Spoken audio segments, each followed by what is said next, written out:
All right, Wesley. Okay. So what if I told you guys that in 50 years, large parts of Texas, Louisiana, and the entire state of Florida would be submerged in water? Um, the the cause of this is the rising sea levels in the ocean, and and the cause of the rising sea levels is the large amount of carbon emissions that are going into the atmosphere.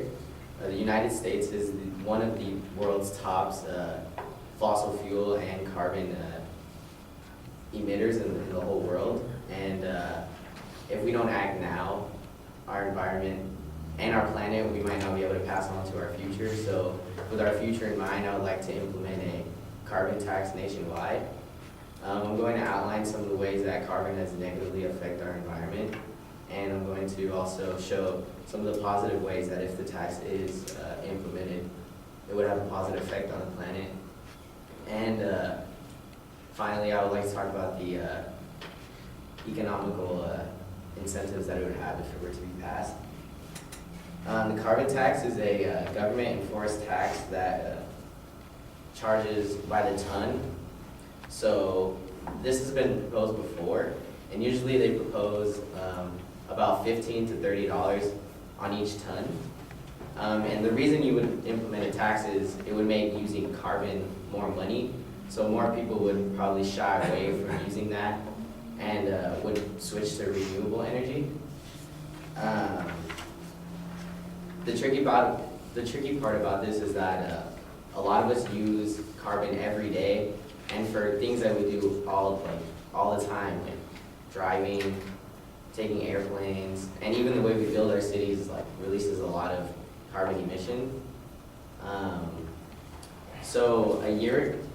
This year Leonardo DiCaprio released a movie called Before the Flood, and it talks about climate change and a lot about this.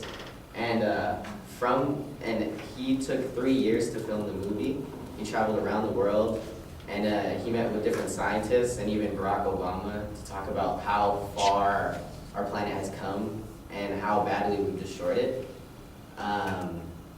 We learned from the movie that the Arctic Circle, which acts as our world's, pretty much our world's air conditioning, is melting way faster than scientists had expected. The scientists predicted that all of the ice caps in the Arctic Circle will melt within 50 years. So then all that ice is not meant to be water, so it's flowing into the ocean, which is causing a lot of the sea rising.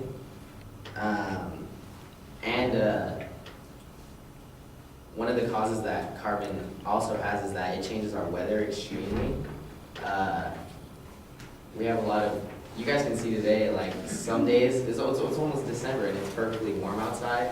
Just a week ago, it was raining and 60, 70 degrees, and then 2 days later, it's sunny. So we're seeing the effects that it's having now, and this is a real urgent. People have known about this problem for years, but just recently is the first time that we're beginning to see, like I said with the weather. In Florida, I want you guys to picture it's just like a sunny, normal day, and they call it sunny flood days. You're just walking down the street, and then out of nowhere, water starts forming from the sewers and rising up from the streets, and then in an hour or two, it's just a huge flood in the street. People are pushing their cars through, and this is just proof that in 50 years that Florida really will be gone. But the state of Florida had implemented a $400 billion project to put water pumps on the coastal area, and it would actually raise the streets and then clear the water out and pump the water back in. And when Leonardo DiCaprio, he interviewed the mayor of Miami, he said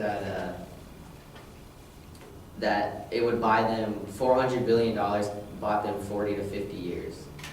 So in 40 to 50 years, in between that time, we have to figure out a new way to fight against it. And I think that our first step is taking the carbon tax. And some of the positive effects that it would have on the environment would be people would slowly switch to renewable energy, which is solar and wind energy. And because the carbon would be taxed more, solar and wind will be taxed less and actually have no tax. So slowly would be moving our way, and then at the end we would want to completely switch from coal and like anything that has carbon out with the renewable energy. Also, a negative effect that it has on our environment is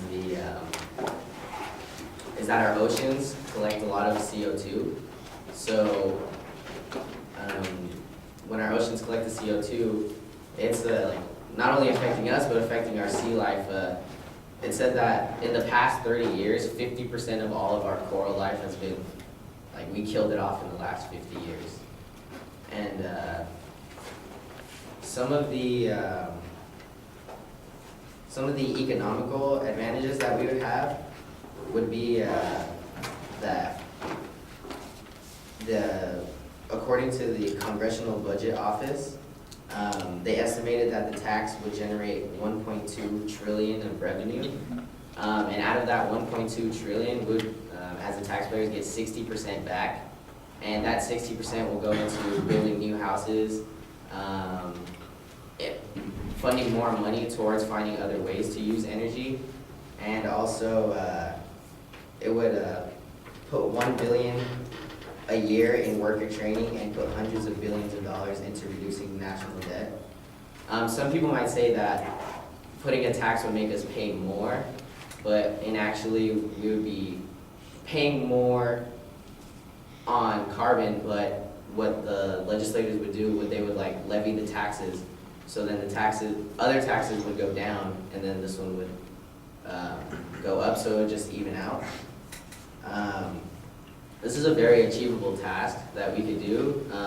Companies that in previous years negated the carbon tax now have said that they are willing to cooperate as long as lawmakers like levy the taxes, like I said. But the problem we're having in passing this is that there's a lot of people in Congress that don't actually believe that this is really happening, and a lot of them also have like other incentives, like they say that like people buy out the Congress so that they don't pass the carbon taxes.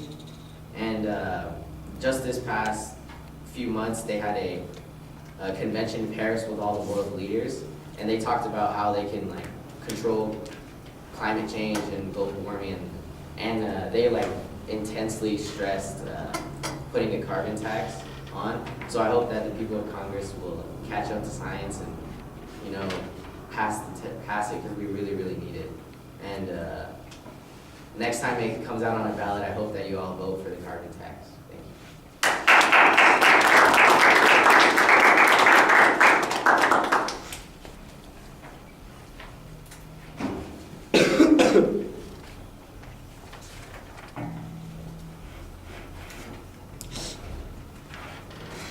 Please.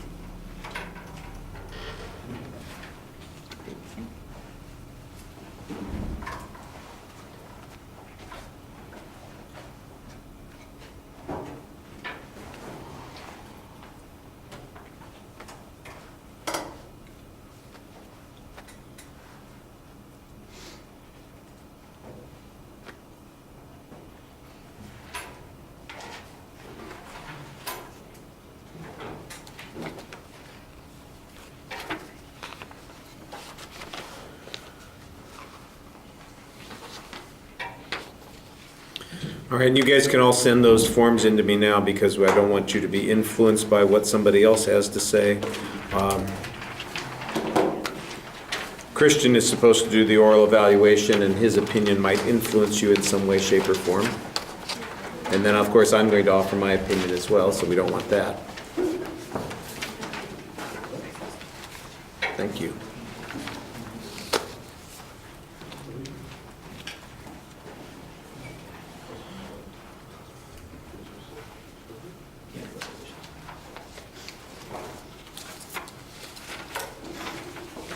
Are we supposed to get one of those? So if I was the one. Yes, but you missed the speech, right? Half, yeah, it's that speech, so it's just that speech. All right.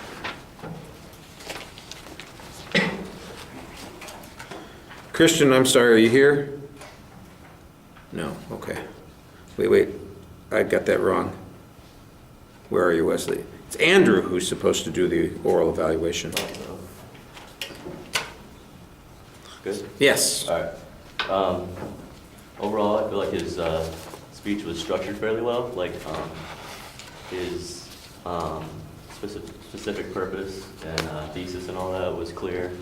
The body was structured pretty well.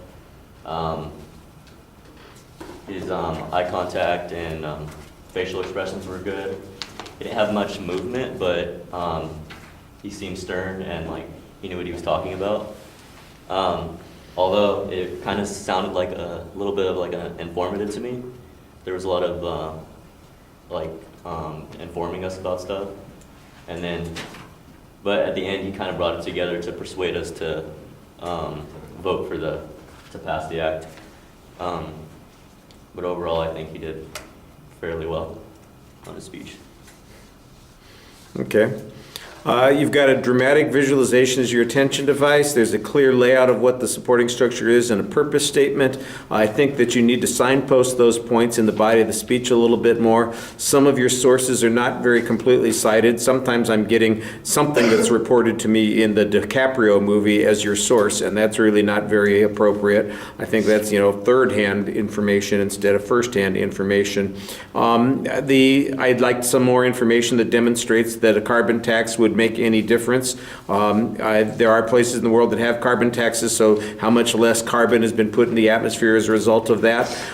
California, for example, is one of those places. You mentioned, the carbon tax is going to result in decreasing taxes in other places, so why is it that our California taxes haven't gone down yet since we've had this carbon tax for almost 8 years now? I'm waiting for my California income tax to decrease. I'm sure that's going to happen any minute now. You make an assertion at one point that the CO2 is what's killed the coral life because it's in the ocean. I think that's a little bit problematic. You need to demonstrate that. You do an okay job speaking to the audience, but you do sometimes seem like you're just focused on the center part of the room or the back wall, and you need to make sure that you're engaging everybody else. I think your energy level's a little bit low also. All right, thank you.